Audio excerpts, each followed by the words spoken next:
Amém. Nós vamos ler, é claro que a carta percorre os versículos 1 a 6, mas agora inicialmente lerei somente os dois primeiros versículos. Apocalipse 3, 1 e 2 diz o seguinte: Ao anjo da igreja que está em Sardes, escreve: Isto diz o que tem os 7 Espíritos de Deus e as 7 estrelas. Conheço as tuas obras, que tens nome de que vives e estás morto. Sê vigilante e confirma os restantes que estão para morrer, porque não achei as tuas obras perfeitas diante de Deus. Essa série de mensagens que olha para as cartas, as 7 cartas escritas às 7 igrejas da Ásia Menor, elas têm um único propósito: nos apresentar o check-up da parte de Jesus Cristo. Jesus Cristo, que é o nosso mestre, o nosso salvador, Jesus Cristo, que é o cabeça da igreja, ele observa essas 7 igrejas, que eram igrejas locais, igrejas históricas, igrejas que realmente existiram, e ele dá a sua palavra de exortação a essas 7 igrejas. No entanto, nós temos aprendido durante essa série, que essa exortação específica dada a cada uma dessas igrejas em particular, também serve para nós hoje, porque a palavra de Deus se renova, ela é viva, ela é eficaz, ela penetra até a divisão da alma e do espírito, das juntas e medulas, é apta para discernir os pensamentos e intenções dos nossos corações. Então nós estamos olhando para essa série de mensagens, para essas cartas, como um desafio da parte de Jesus para nós aqui hoje. Essas cartas servem para nós também hoje. Então as advertências e exortações também podem ser aplicadas a nossas vidas. Nós já aprendemos nessas cartas, nas 4 já passadas, e hoje é a 5ª, que Cristo conhece profundamente a igreja.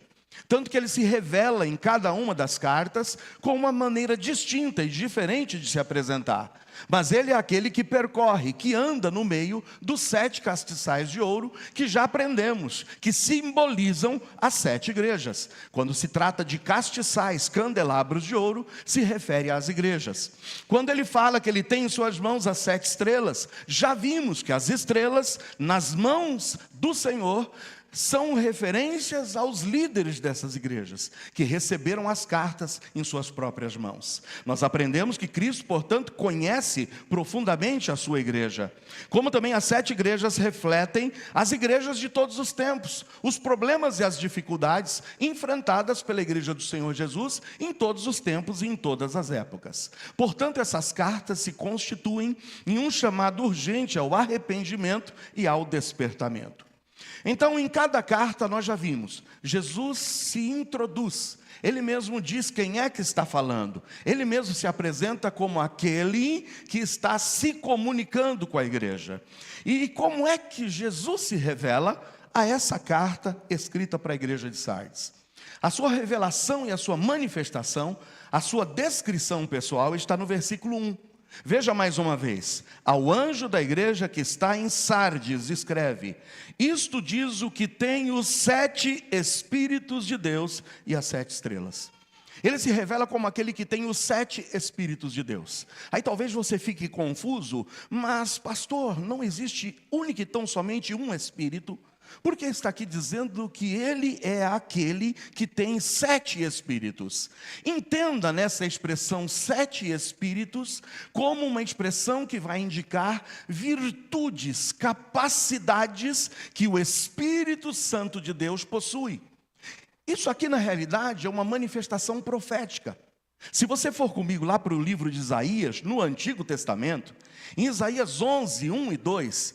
havia uma profecia de Isaías com referência à vinda do Messias, com referência à vinda de Jesus. Em Isaías 11, 1 e 2 está descrito e escrito o seguinte: Porque brotará um rebento do tronco de Jessé, e das suas raízes um renovo frutificará, e repousará sobre ele, sobre esse rebento, sobre esse que nasceria, os 7 Espíritos de Deus, que são descritos como sendo o Espírito do Senhor, o Espírito de sabedoria, o Espírito de entendimento, o Espírito de conselho, o Espírito de fortaleza, o Espírito de conhecimento e o Espírito de temor do Senhor.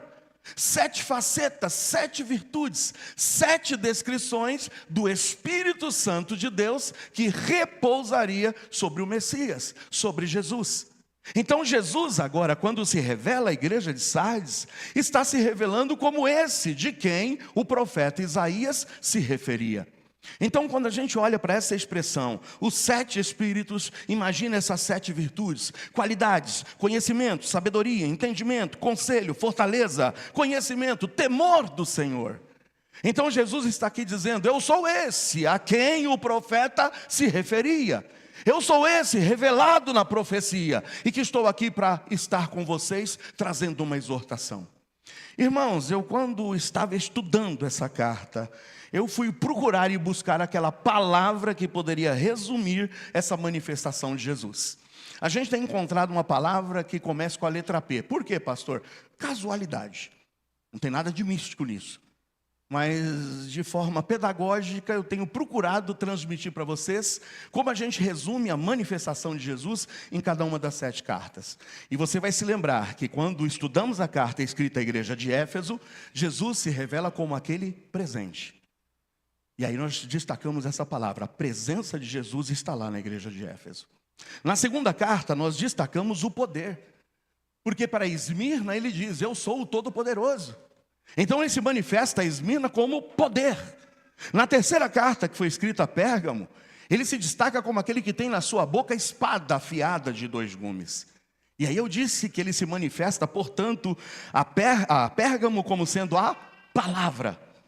Semana passada vimos a carta escrita a Tiatira. E aí eu disse para vocês que a palavra que deveria se destacar era prudência. Toma cuidado com os seus. Não ouvi os seus? E os seus? Porque ele se revela como aquele que tem os olhos de fogo e os pés reluzentes de bronze polido. Então nós vimos a importância da prudência. E hoje? Qual é a palavra com que Jesus se revela à igreja de Sardes? Se você gosta de escrever e anotar, a palavra que eu encontrei, que vai resumir essa manifestação de Jesus, é preservação. Preservação. De onde você tirou isso, pastor? Preservação. Primeiro, porque é papel do Espírito Santo de Deus, é papel de Jesus preservar a tua e a minha salvação. E o que significa preservação? O significado da palavra preservação é um conjunto de ações cujo objetivo é garantir a integridade e a defesa de algo. Ou eu poderia dar um sinônimo de preservação, conservação. A coisa mais importante que Jesus quer deixar claro à igreja de Sardes e consequentemente a você e a mim, que Ele é o único que tem, por conta do Espírito Santo, que habita nele, mas que também habita em nós, amém ou não? Ele habita em nós. É por conta desse Espírito Santo que hoje nós podemos bradar, festejar e dizer: a nossa salvação está conservada, preservada nas mãos do nosso Senhor, amém ou não? Nada garante a nossa salvação, a não ser a presença do Espírito Santo em nós. E é isso que ele quer deixar claro para essa igreja. Veja o versículo 5 que diz, está com a Bíblia aberta em Apocalipse 3, veja o versículo 5. O que vencer será vestido de vestes brancas, e de maneira nenhuma, nunca, em hipótese alguma, riscarei o seu nome do livro da vida, amém ou não? Irmãos, não há a mínima possibilidade de nós perdermos a salvação, porque ela é conservada, preservada pelo Espírito Santo que habita em nós. Ai, irmãos, que palavra bendita de Jesus se revelando a essa igreja. Se você tem dúvidas do papel do Espírito Santo na tua vida como preservador, veja o que diz em Efésios 1, 12 a 14. Vai lá em Efésios 1, 12 a 14. Com o fim de sermos, para louvor da sua glória, nós os que primeiro esperamos em Cristo. Quantos aqui esperam em Cristo? Esperamos em Cristo.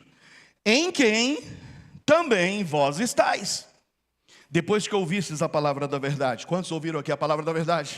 Quantos ouviram o evangelho da vossa salvação?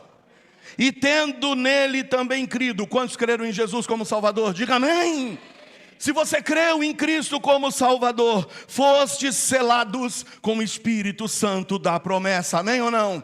O qual é o penhor da nossa herança, para a redenção da possessão adquirida, para louvor da sua glória. Irmãos, a palavra com que Jesus se apresenta a Sardes é preservação. Eu sou o que te preservo, eu sou o que te conservo, eu sou o que escrevi o teu nome no livro da vida, eu sou aquele que vai garantir a tua salvação, porque de maneira nenhuma o teu nome será riscado do livro da vida. Irmãos, essa é a primeira grande certeza que Jesus quer passar à igreja de Sardes. Louvado seja Deus, porque Ele preservará a nossa salvação. No entanto, a carta nos adverte sobre a necessidade que nós agora, você e eu, você que disse amém tão efusivamente, você que está aqui festejando e dizendo, uau, eu sou seguro, estou conservado, estou preservado nas mãos do Senhor. Cristo, o preservador, através do seu Espírito Santo, vai dizer que você tem também a responsabilidade de preservar algumas coisas. Da mesma forma que Ele te preserva e conserva, e garante a tua salvação, Ele vai exigir de você algumas responsabilidades.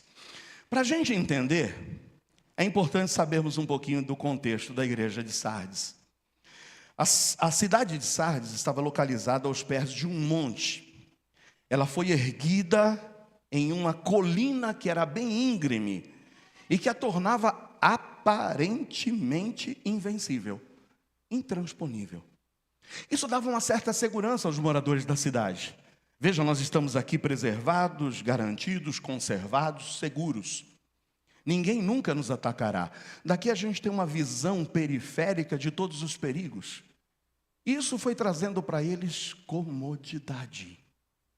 Essa aparente segurança foi os deixando meio tranquilos. E a história nos diz que essa suposta segurança levou a essa acomodação e a consequente queda pela autoconfiança. Por 2 vezes, a cidade de Sardes foi conquistada, dominada, invadida. Porque os guardas que deveriam estar vigilantes, alertas, eles simplesmente cochilaram e descansaram na sua autoconfiança. Foi assim com Ciro, que invadiu Sardes, e mais tarde, durante o Império Grego, foi assim com Antíoco III, que também invadiu e conquistou a cidade de Sardes. Tudo isso devido à negligência de seus defensores. Eles deixaram de lado a vigilância e a perseverança. Guarde essas 2 palavras, vigilância e perseverança. Porque hoje o tema da mensagem é exatamente esse. Nós precisamos, você e eu, precisamos preservar. E preservar o quê? A vigilância e a perseverança em tempos de aparente paz e tranquilidade. Nós somos iludidos pelo número crescente de evangélicos, pelo número crescente, como o evangelho está prosperando no nosso país. A gente começa a fazer a medição por conta de números de pessoas que estão dizendo lá no IBGE, que professam, olha como está crescendo o número de cristãos. E essa aparente paz precisa de vigilância. Sabe por quê? Porque eles pecaram exatamente na falta de vigilância. E é isso que Jesus vai requerer de nós hoje: vigilância e perseverança. Olha o que diz o versículo 1, só para vocês verem. Depois de Jesus se manifestar e dizer ali, eu sou o que tenho 7 Espíritos de Deus e as 7 estrelas, ele diz, eu conheço as tuas obras, que tens nome de que vives. Tens nome de que vives. Nome. Eu já falei uma coisa sobre nome hoje. Eles tinham um nome. O nome deles estava escrito no livro da vida. Vocês têm um nome. Eu sei. Eu escrevi, eu conheço cada um de vocês. Fui eu mesmo que com o meu sangue escrevi o seu nome. No entanto, vocês têm nome de que vive, mas vocês estão como? Mortos. Não é triste isso? Não é triste olhar para uma igreja cheia de pessoas com o seu nome escrito no livro da vida, mas que simplesmente se acomodaram, estavam vivendo como mortos. É por isso que Sardes, que por conta de simplesmente o seu desapego, a sua negligência e o fato da sua autoconfiança estarem ali, trazendo para eles essa aparente paz, fazendo com que eles fossem invadidos e conquistados, não é à toa que é isso que Jesus Cristo vem dizer para a igreja de Sardes. Olha a primeira grande advertência: vocês têm nome, hein? Eu conheço vocês, mas vocês estão como que mortos. Eu não sei se essa palavra vai servir para você, mas veja o que diz aqui no versículo 2. O versículo 2 nos diz: se o quê? Eu não escutei. Se o quê? Vigilante. E confirma os restantes que estão para morrer, porque não achei as tuas obras perfeitas diante de Deus.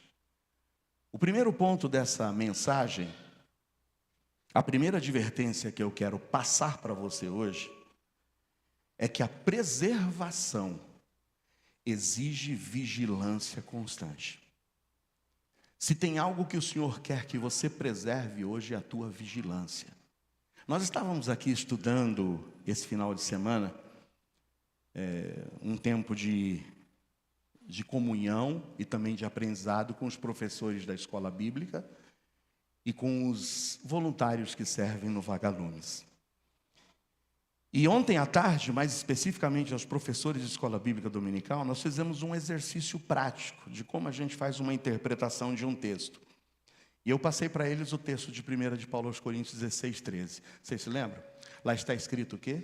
Vigiai, estai firmes na fé, portai-vos varonilmente e fortalecei-vos. E aí eu fazia uma pergunta para eles aqui ontem à tarde. O que significa vigiar? Quando a Bíblia diz ser vigilante, o que isso requer de você e de mim? Vigiar, irmãos, não é esperar passivamente. Vigiar exige ações específicas. Vigiar exige examinar, discernir, guardar, corrigir, estar atento, estar desperto, estar observando. Ninguém vigia cochilando, dormindo. Ninguém vigia absorvido por outras situações dessa vida, mas nós vigiamos quando estamos atentos e despertos. Então hoje o Senhor está dizendo: ser vigilante. Por quê? Porque a preservação do nosso nome, a preservação de quem nós somos, a preservação do nosso testemunho, a preservação, irmãos, da nossa posição de cristãos nesse mundo, exige vigilância constante. Vigia, meu irmão, isso tornou jargão durante muito tempo, lembra? Vigia, vigia. E hoje o Senhor está dizendo: seja vigilante. Sardes dormiu, não somente fisicamente foi conquistada, mas Sardes dormiu espiritualmente, mesmo sendo uma igreja ativa religiosamente. Eu conheço o teu nome, e todos conheciam o nome. Talvez aqui em Embu-Guaçu as pessoas conheçam: olha, a Igreja Batista Bíblica de Embu-Guaçu, a igreja do Geraldo, a igreja do Douglas, a igreja do Cris, a igreja da Neuza. As pessoas talvez conheçam a IBEG, até porque nós somos ativos, amém ou não? Somos ativos. A gente vai para os bairros, a gente faz evangelismo. Hoje estava aqui a Tainá convocando vocês para o projeto que vai se iniciar em março aqui, com as crianças da comunidade. somos ativos. Mas o quanto estamos despertos? O quanto estamos vigilantes? Será que a gente só carrega o nome? Estamos como que mortos? Isso me faz refletir sobre duas coisas distintas, que a gente acha que é a mesma coisa: reputação e caráter. Essa igreja tinha reputação, está lá, tem nome, mas essa igreja não tinha caráter. Porque o caráter é aquilo que o Senhor vê às escondidas. A reputação é aquilo que a gente quer mostrar para todo mundo. Mas o caráter é aquilo que revela quem nós somos às escondidas. Irmãos, o Senhor, quando diz ser vigilante, dá a impressão que Ele está dizendo: vocês estão espiritualmente repetindo os mesmos erros que a cidade cometeu no passado. Vocês não estão vigilantes. Sejam vigilantes em nome de Jesus. Eu poderia dar pelo menos duas razões pelas quais nós devemos vigiar. A primeira está em Mateus 26, 41. A palavra de Deus nos diz em Mateus 26, 41, vigiai e orai para que não entreis em tentação. Nós devemos vigiar porque a queda espiritual, ela é progressiva. Ela não vem de uma vez. A queda espiritual começa aos poucos. E se nós não vigiarmos e permitirmos que algumas pequenas brechas vão sendo abertas em nossas vidas, nós podemos ter uma queda, e uma queda grande. Jesus não diz ali, vigiem para que vocês não entrem em tentação. Ele não diz, olha, vigiem quando vocês estiverem na tentação. Vigiem quando vocês estiverem enfrentando a tentação. Mas ele diz, vigia antes de você entrar na tentação. Sai de casa, meu irmão vigilante. Vigia, meu irmão, porque a tentação geralmente se infiltra quando a vigilância diminui. Quem não vigia contra o pecado acaba negociando com o pecado. Já dizia um teólogo do passado que o pecado sempre começa pequeno, mas nunca termina pequeno. Quando a gente começa a classificar, isso é só um pecadinho. Isso é o princípio da nossa queda. Vigia os teus pensamentos antes que esses pensamentos se tornem desejos. Vigia as suas conversas antes que essas conversas estejam normalizando o erro. Vigie as áreas vulneráveis da sua vida e você sabe quais são. Você sabe quais são os seus pontos fracos.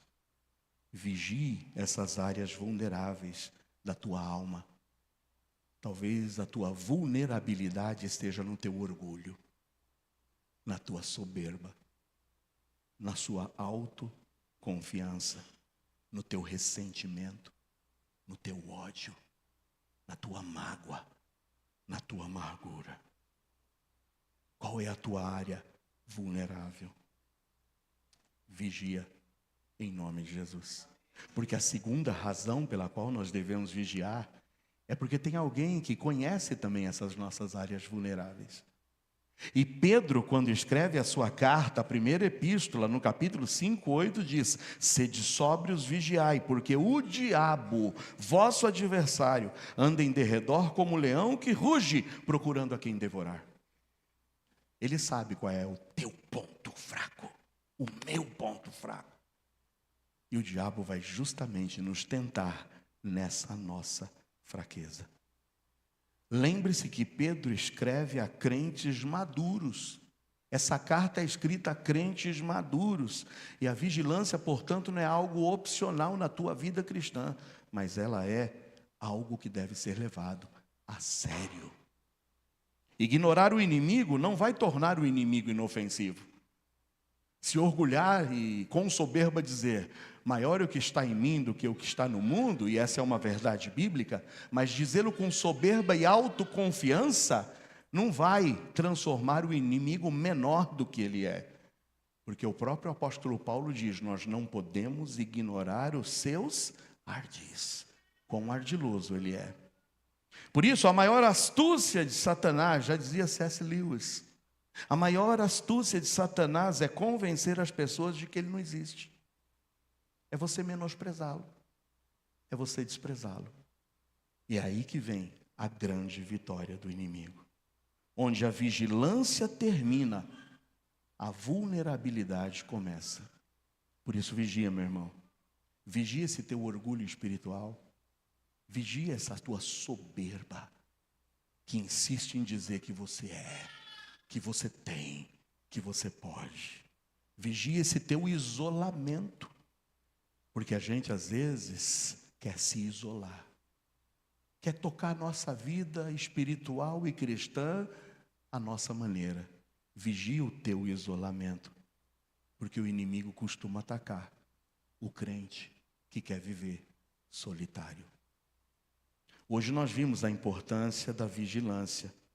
E vigiar é viver com olhos abertos para Deus, para o pecado, mas também para o inimigo. Então, em primeiro lugar, eu disse que a preservação exige de você e de mim vigilância. E vigilância constante. E em segundo e último lugar, a preservação do nosso nome, do nosso testemunho, a preservação de quem nós somos, a preservação de podermos levantar e dizer eu sei em quem eu tenho crido, e sermos vidas que abençoam vidas, exige vigilância constante, mas se mantém pela perseverança fiel. Duas coisas que você precisa abraçar hoje é vigiar e perseverar. Vigilância e perseverança. Veja o que diz o versículo 3 e 4 de Apocalipse 3. Lembra-te, pois, do que tens recebido e ouvido, e guarda-o. Persevera, meu irmão. O que você tem ouvido e recebido não é para entrar por um ouvido e sair pelo outro. Persevera, guarda. E se a palavra está te impactando, se a palavra está falando, arrepende-te. Porque se não vigiares, virei sobre ti como um ladrão, e não saberás a hora em que sobre ti virei. Mas também tens em Sardes algumas poucas pessoas que não contaminaram suas vestes, e comigo andarão vestidas de branco, porque são dignas disso. Amém ou não? Que o Senhor encontre aqui esses que não estão dormindo, que têm nome, mas que estão de pé. Têm nome, mas estão perseverando. Têm nome, mas não estão se fazendo de mortos. Têm nome, mas não estão se misturando. Têm nome, mas estão vigiando. Têm nome e estão perseverando. Porque é isso que o Senhor deseja de você. Perseverança não é algo momentâneo, mas perseverança é constância. O problema de Sardes não foi um pecado pontual. O Senhor não vai falar de um pecado pontual, não vai falar de uma doutrina que estava se introduzindo, não vai ser claro com relação a um ponto específico em que eles caíram e se deixaram seduzir. Então eu quero que você saiba que o problema de Sardes foi uma decadência progressiva.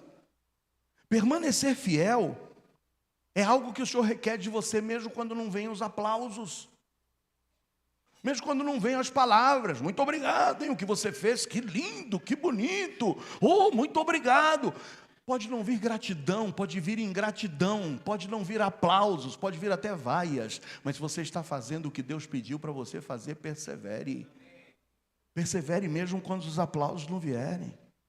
Persevere em meio a toda essa pressão cultural. Persevere, continue crendo, servindo e vivendo em santidade.